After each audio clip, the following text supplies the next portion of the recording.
let's talk about light novels.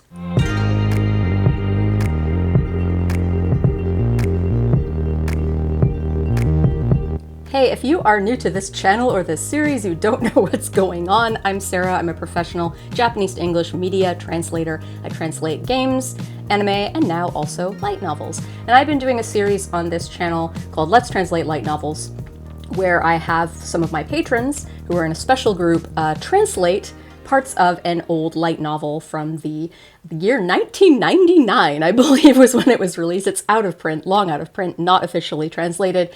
And basically just to try their hand at translating, I compare them to translations that I did when I was super young and inexperienced at translating Japanese. And I use the series to just show how the translation process works and to also teach advanced level, I'd say, intermediate to advanced level Japanese to just common people. That sounded condescending. You common folks, you normies who aren't interested in translation.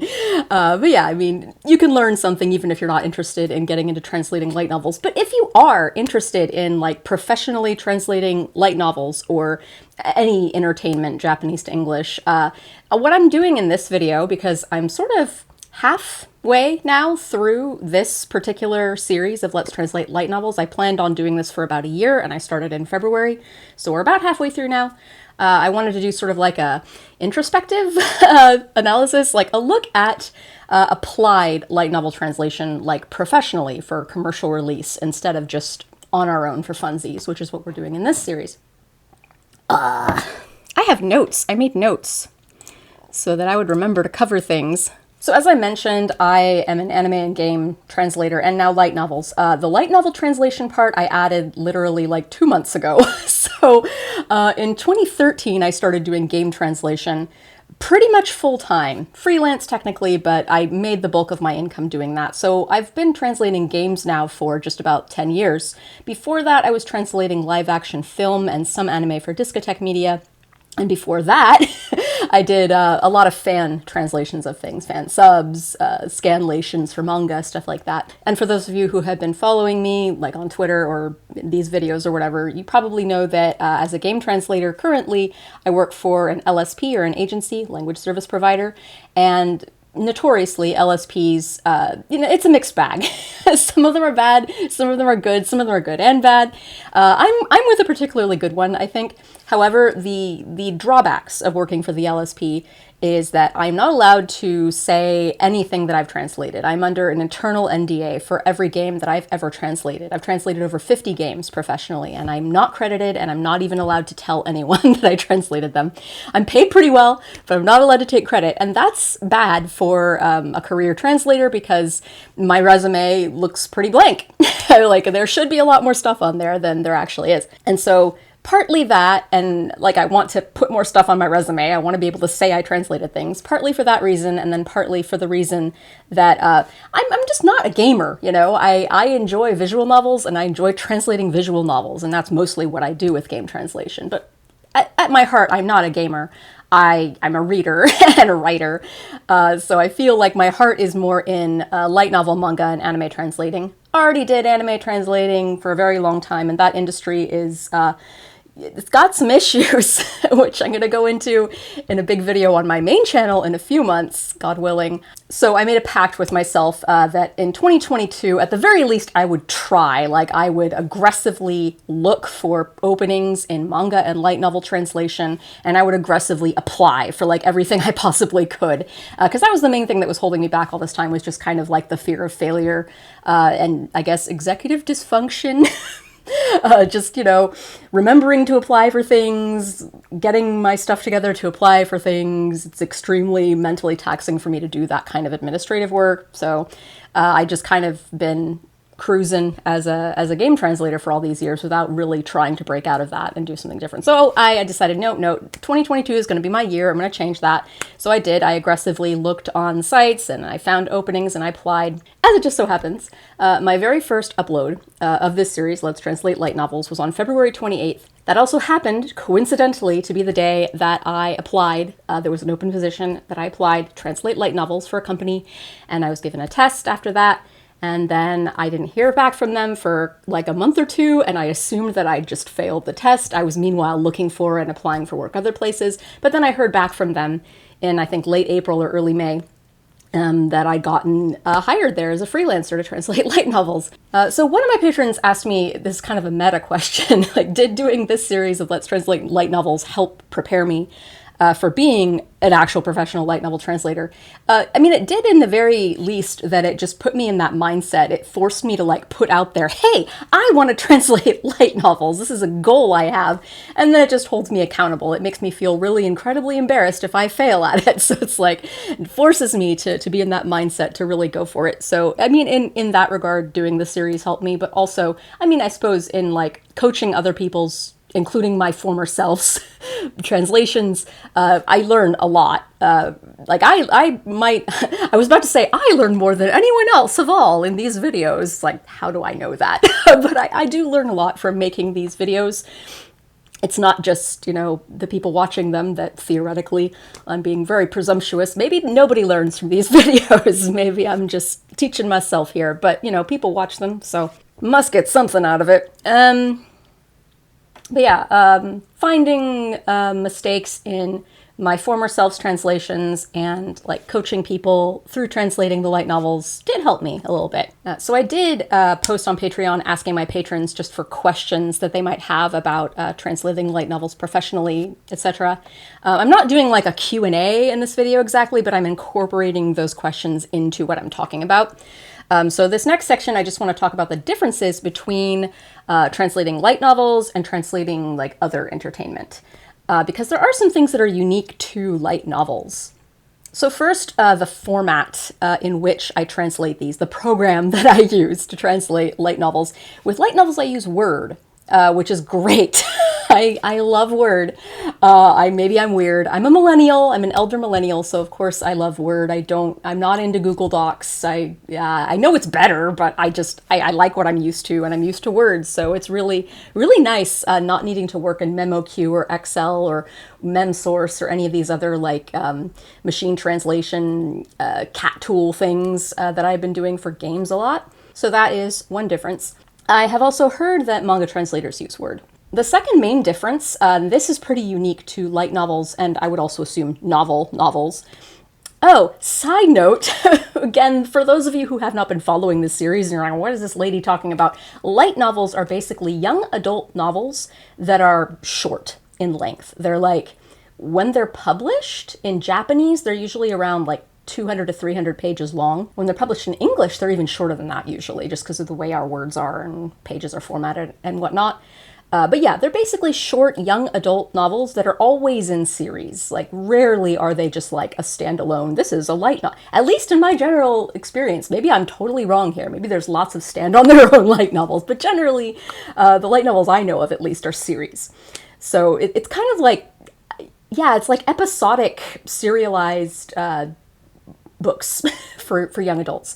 And a lot of them are also sort of like the same kind of genres that people that are into anime and manga would be into. And indeed, a lot of light novels are then later turned into anime, like Sword Art Online, Danmachi, like those are, I think Konosuba was also light novels originally, so a lot of them get adapted later into anime. All right, side note over. So the other difference, second difference between translating light novels versus translating other forms of media like anime, games, and manga is that with anime games, and I would assume also manga, from what I've heard from other translators, you have to really make your translations as tight, as short, and as concise as possible, because with manga and with games, you have to fit them into these tiny speech bubbles, and with anime, you have to fit them into like a short subtitle that, like, you know, if a character is saying like, arigato, like just simply that. You can't translate that as, thanks for doing this for me. Even if that would work really well with the context, like that's just way too many words for that little space of text. So you have to take those things into consideration when doing those kinds of translation. But with light novel translation, you don't have to. In fact, you can make things longer. And I did this a few times in the light novel I just translated professionally.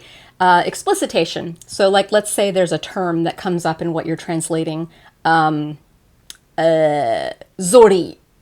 Let's say Zori. I think most people know what Zori is. It's a Japanese like flip-flop shoe, basically. Growing up, my grandma would call them Zoris, but people don't necessarily know that. So in in a light novel translation, you might be able to say, she put on her zori, comma, which were a special kind of Japanese flip-flop shoe, comma, and then the rest of the sentence. Whereas in anime, you could not do that. There's not enough room. Games and manga, same deal. You could say, like, she put on her zori shoes if you want to explicitate that, but you might just have to go with either she put on her zori or she put on her flip-flops. You'd have to make a choice there. But with light novels, you can use more words to explain what you're trying to get across. And that can work out really nicely. You can really make sure you capture all of the nuances of what is being said. Whereas in game translation and anime, you have to like make everything as short as possible. So one of my patrons asked about like punctuation style, how it's different in light novels and whatnot. And I've been going over this in these videos already, like when you use quotation marks in Japanese, often it's not the same way you'd use them in English. Like sometimes quotation marks in Japanese is just to like make a word stand out because they don't use spaces. So it like helps it stand out a little more. It's almost like bold or italics might be. And if you leave the quotation marks in there in English, it sounds sarcastic. Like the gentleman said he was sober. Like it comes across as really sarcastic sometimes. So you don't always want to do them the same way. Things like ellipses, even things like commas, like they're very different in both languages. So yeah, you never want to do the punctuation exactly as it is in Japanese. However, having said that, the difference between doing this just for funsies like we do in this series versus doing it for commercial release is you do have a style guide that you have to adhere to when you work for a company. And every company is going to be different. This is why it's kind of nice just working for one company because like you internalize the style guide and you don't have to second guess yourself. I had recently, like 3 months ago, I was translating 2 different games for 2 different clients, and they each wanted, when you're hyphenating a word, if somebody's stuttering, like I was doing just there in that sentence, if he said, and I want to go with you, you do capital A, hyphen, capital A, and D, I want to go with you for one client, but for the other client, they wanted capital A hyphen lowercase a and D, I'll go with you. And that kind of thing is really hard to remember and like switch back and forth. And I had to like, it takes a lot of time, therefore, to kind of remember, okay, which client wants what, which way. So there's still like, even though, you know, you kind of have more freedom with how you express punctuation and whatnot in translating light novels, you still have to adhere to whatever your client's style guide is. And it's always a good idea, pro tip, to ask them about that. So always double check with the style guide and like double check with your project manager if the style guide is applicable to the current project you're working on or if it's up to date, whatever. So the fourth difference between translating light novels and other forms of media is that not only is the format in which I'm translating it different, it's in Word, but the source text is different. Usually my source text is word processed. Like for anime, I'll get a PDF script, but I at least get to hear the characters saying the words, so it's pretty easy to look up things. I almost never have a situation in translating anime when there's like a kanji I don't know and then I have to like look up the kanji, which if you've done that the old-fashioned way, it can be pretty hard, but with games, everything is word processed. Like I get it all in Excel or in a online cat tool where I can just copy and paste any words that I don't know directly into an online dictionary, and it's super easy to look up words that I don't know or kanji that I don't know. But in light novels, the format that I was given at the very least, it was on Bookwalker, actually. They gave me my complimentary copy of the light novel to translate on Bookwalker. And if you're not familiar with Bookwalker, it's a really cool site where you can get manga and light novels in Japanese as well as in English. I got recently a couple manga there in Japanese, and you can browse too. You can like read the first few pages of stuff in Japanese or in English to see if you want to get it. So pretty cool site. However, I can't, maybe there's a way and I just didn't know how to do it, but you can't like highlight and copy paste words that you don't know, because it's kind of like a PDF or an image file. Like you can't, well, in some PDFs you can copy paste, but it's like an image file. Like you can't highlight a word you don't know and then paste it into an online dictionary. So there were a few times where I had to like look at the radical and count the brush strokes. And then this is embarrassing, but I'm going to call myself out on this and hopefully somebody can help me with this. I've never faced this problem before, so I never really had to learn how to do this. I was used to, in the past, anytime I had to look up a kanji I didn't know, I had like a physical kanji dictionary, and I'd look it up by radical, I'd go to the section, and then I'd finger down to like the number of brushstrokes, and then I'd look it up that way. I don't know how to look up kanji online very well. Usually what I'll do is like, I'll look at the radical and I'll type like hand radical into Google, and then I'll wind up on Wiktionary or something, and then, that's the one I'm looking for, and then I'll look it up that way. I know there's a better way of doing it. I just haven't bothered figuring out how to do it. And I guess in a way I kind of like making it hard for myself, because then like I'm really looking at the kanji and internalizing it and counting the brushstrokes and everything. But if any of you have your favorite online dictionaries to look up kanji, not like you can't copy paste the kanji into it. You have to like look at a physical kanji, like on a wall scroll or something, and then like look it up that way. If anyone out there has your favorite website that you use to look that up, let me know. So this segues a little bit into a question one of my patrons asked, what do I do if I reach a word or a phrase or sentence that I can't translate or parse out? I just can't understand it very well. Do I skip it and save it for later, or do I like struggle through it in the moment? I kind of do a combination of both. I know every translator is different this way. Sometimes translators will ask this question on Twitter, and various translators will chime in with what they do. So I find that if you completely skip over it for later, that can kind of bite you in the ass, because like the sentence, like let's say it's the third sentence of a 6-sentence paragraph that you're having trouble understanding. That third sentence will inform the rest of the sentences in the paragraph. So it's like if you just skip over it, then the rest of the sentences in the paragraph don't have as much context for you, and they're going to be consequently harder to understand. And then maybe you'll translate them fine, but then once you figure out what that sentence before them is, suddenly you'll find that the translations you did for those later sentences are actually not the best.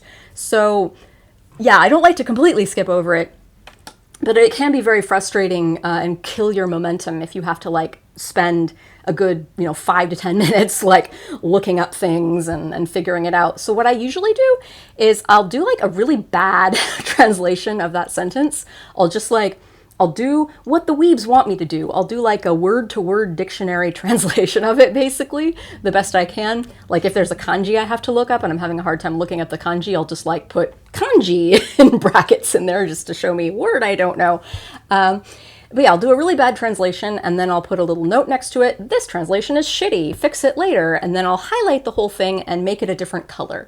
That's basically been what really helped me a lot with this translation, was color coding in general. Anything that was in red was just sort of flagged for me. It's like, well, this translation was very like liberal one way. I might have taken it too far in one direction that I didn't want it to be, and then I know, like when I go back and edit this thing later, that that's something that needs extra attention. And that's what I do also to sentences that I'm just kind of struggling to translate. Do a bad translation. Another difference, something that's unique to light novel and novel translation, is finding the author's voice. All the other 3 big forms, like game, anime, and manga translation, you really need to pay attention to character voice, because that's pretty much most of what you're translating is character dialogue. Like there's sometimes a narrator saying stuff, and in games sometimes you'll have that too, but like usually you're translating character dialogue. So you need to really focus on making characters sound like characters. It's a bit more of a challenge when you got an author who you don't necessarily know. Like, you know the characters by how you see them interacting with other characters and how they work in the story, but you don't necessarily know that much about this author. Like, if you want to really be diligent, you could like look up the author and see if you could learn as much as possible about the author. But I don't really think that necessarily works, because it's not this author talking as a person, but rather it's just author writing. And just, I think trying to get their style as a writer, that's a unique challenge that just had not happened before in anything else I translated. And the last big difference, I mean, it's not the last, there's many more differences, but these are the main ones I could think of after this initial first translation of a light novel that I did.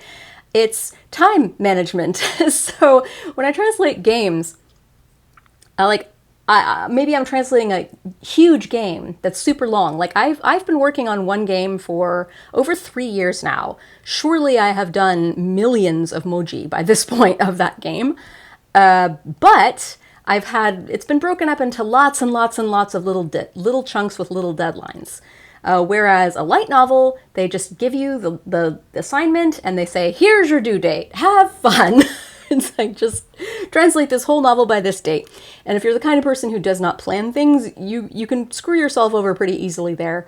So, what I did was, and this is just going to segue directly into my next section that I like to cover, which is time management and organization. You don't think of these as like translating things, but yeah, as a translator, as a profession, if you're not doing something for funsies, you need to really keep an eye on your time management and then how you organize your translation. As I said earlier with color coding things, that goes into organization. Time management first, though. Yeah, so you need to figure out as soon as you can, like, how many pages you can comfortably translate in a day, and then basically set that as your goal. Like, every day I will translate X number of pages, and if I do, then I will be done by my deadline. Also, you want to plan on finishing. You want to set yourself a soft deadline that's before the actual deadline. I like to do, like, with this light novel, I gave myself a week, and I'm glad I did because I got other assignments from other projects, and I had to keep pushing my light novel translations back a little bit. So I didn't actually wind up finishing the translation until about 4 days before it was due. I was gonna finish it about a week before it was due, but I'm really glad I gave myself that cushion. So find out how many pages you can translate comfortably in a day, and then ration it out so that you finish it in a timely manner. But having said that, it's also really important to calculate how much money you're earning in a day at your speed, because that will tell you if this job is sustainable for you. Because if your daily wage is not a living wage, you either need to get faster and better at this, which you will the more you do it, or you need to get paid more. Another thing, my face is really white. Another thing that can potentially be a bit of a time sink, but it might be a worthy investment of your time, is to read the whole novel before you sit down to translate it. Like, I generally recommend, yes, read the whole thing before you translate it, watch the whole anime before you translate it, etc. I think that's pretty important. I think down the line, it does tend to save you some time if you know where the story is going. And it can also help you, like, anytime you come across a term that you know you're going to need to pay close attention to or give a unique translation to, you will then, like, have your eyes open for that already, and you can make some notes. And I did that too when I read the novel through. However, it took me 2 days on the front side just to read the light novel, and I don't honestly know how much time that actually did save me.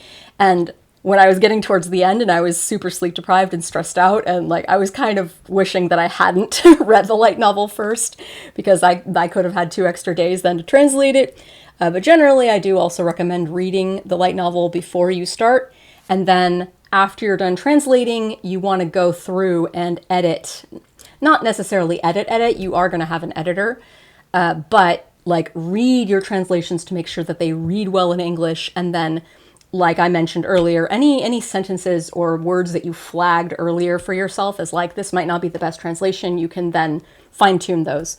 And also, in line with that, for organization, you're going to need to create your own glossary. It can't just be something you remember in your head. It has to be like a physical glossary. And all clients will, like, they'll either provide you with a glossary or a template that you fill in, or they'll already have a glossary if you're translating a property that has already been translated before. Like, you're translating part 3 and parts 1 and 2 have already been translated by somebody else. And the reason why they do this is because of that. Like, I translated the first light novel in this series, but if there's more light novels in the future that get translated, and I'm not necessarily going to be the one translating them, my client might have decided, Sarah's translation sucked, we're going to go with a different translator. Or I might be busy, who knows? So it's important to have that glossary in place for the editor and for whoever else in the future works on this novel, so that everything remains consistent. But it's also important for you that you are consistently translating the same terms the same way all the time. And then the last point with time management and organization, unfortunately, this is just kind of out of your control as a freelancer, but juggling translating a light novel with other freelance work that you may be doing, that was probably one of the most challenging parts of this altogether. Meanwhile, while I'm translating this light novel, I have another client with a game 2 games actually, that just give me assignments and like, hey, this is due in 5 days. Hey, this is due in 7 days. And I have to work those into my pre-existing light novel schedule. So it's nice that the light novel schedule is very flexible that way, but then it's annoying when I've painstakingly gone through to like schedule everything out perfectly, then these other things come up. So again, that's another reason why it's really important to give yourself time to read the novel on the front end, give yourself time to edit it on the back end, and then also give yourself like a few days to be sick, to have a pet emergency come up, to have out-of-town friends visit, to get other jobs that are unexpected, just so you're sure to get it done on time. And if you ever feel like you're not going to have enough time to finish, reach out to your project manager and say so. The sooner you can do that, the more likely they will be able to accommodate you, because they don't want you to rush yourself and give them a bad translation. So communication is key. So my final thoughts on translating my first light novel professionally, I very much enjoyed it. It could partly just be that it's a change of pace, that it's something I haven't done in 15 years. I think the last time I translated a light novel unofficially it had to have been at least 15 years ago, if not even more than that. So it was really nice to do something different for a change, and I hope I get to do more of it. And one of the reasons why I wanted to shift from games and anime to light novels and manga, there are many reasons, but one of the main reasons is, like, I have always been a writer. I've always been interested in writing my own stories. And I've got novels sitting on my hard drive that I've written. I have 2 that I'm in the process of writing right now, and one of them would be excellent to be an English language, original light novel series. Some of the patrons have already read it. I'm calling it, the working title is Magical Women. Probably going to keep that because I like it. It's about magical girls who grew up, basically. But yeah, I think it would be really cool if I could shift after I've translated light novels for a while, and, my name is published in books, I can then, from there, jump towards just writing my own English language novels, and maybe even light novels. So we'll see about that. I guess I'll just put that out into the universe as well, so that I'll be forced to follow through and do it, lest I be embarrassed by not achieving my goal. So throughout this video, I kind of skirted around a lot of things. I didn't mention the name of the company I'm translating this for, and I didn't mention the name of the light novel yet. While I will be credited for this, I'm not allowed to say anything about it until it's actually out in the wild and you can buy it. But I will let you know when it is available. It was a really fun light novel to translate, and I'm hoping that it will be a fun light novel for people to read. And there's nothing else for me to do now except thank my patrons, in particular Greg, Lay, Henry Roaming, and Data Fox, for supporting this channel, my main channel, letting me do this as a fun hobby and also make some side income. If you want to join my group that translates light novels and have your translations critiqued in these videos, you can join my Patreon, or you don't have to join my Patreon either. It's all good. Thanks again, and I'll see you next week for the return of Let's Translate Light Novels.